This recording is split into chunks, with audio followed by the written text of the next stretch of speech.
The use of artificial intelligence to sexualize images of people without their knowledge is exploding, and every day the fakes are getting tougher to spot. 10 News anchor Heather Wallaga explains the rise of this alarming trend.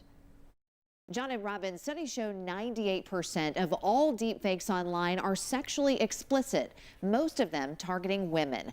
But the victims can be virtually anyone. And it recently happened to someone we know well here at Channel 10. A warning, some of the images you're about to see are disturbing.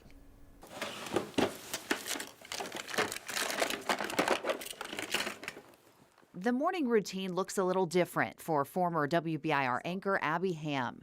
I like to give it like a little pop with this darker color. Documenting her process on social media. I just come in with a little bit of a darker shade. But videos like this were recently used against her. Go Vols! Without her consent. I got a DM that said there's some fake account that's spoofing you and your images. She found dozens of images were posted to TikTok and manipulated, many of them sexually explicit. It's a wet Saturday. Be safe getting out. Pictures and videos she originally posted ripped from her own accounts, distorting her voice and her clothing and appearing to be real. There were moments where I was like, did I do that? They would take any picture that I had up on my page and like make it provocative in some form or fashion, whether it was to shorten the skirt or lower the top. And it was really disturbing. And worse, Abby was blocked from viewing the page, making it difficult to report. Several people DM me that they did report it, and then they would screenshot the response from TikTok that said there were no violations on the account. Abby isn't alone. This is me. This is my voice. This is what I'm wearing today. But like that. Watch this transformation unfold. The dress is ready and the background is set.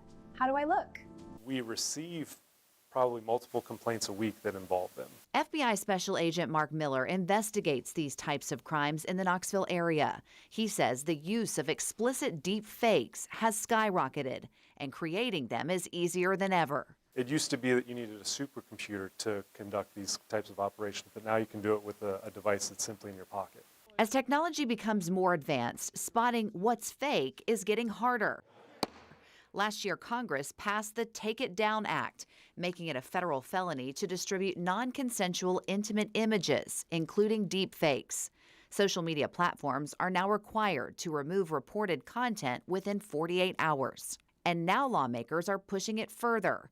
The U.S. Senate passed a bill last month giving deepfake victims the right to sue creators and platforms that don't respond. The House has not taken up the measure. They don't take the images off the internet. They don't come to the rescue of the people who are victims. That's why this legislation is critical. I have children. I have children who could easily access this someday, and it's embarrassing. Abby says she'll continue posting, but she wants others to understand the risk. I'm using social media to connect with people.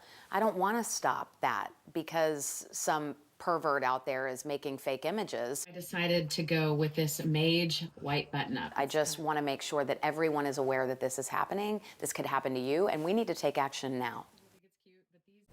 That was Heather Wallaga reporting, and if you are a victim, you should save the evidence, screenshot messages, save videos, and document everything.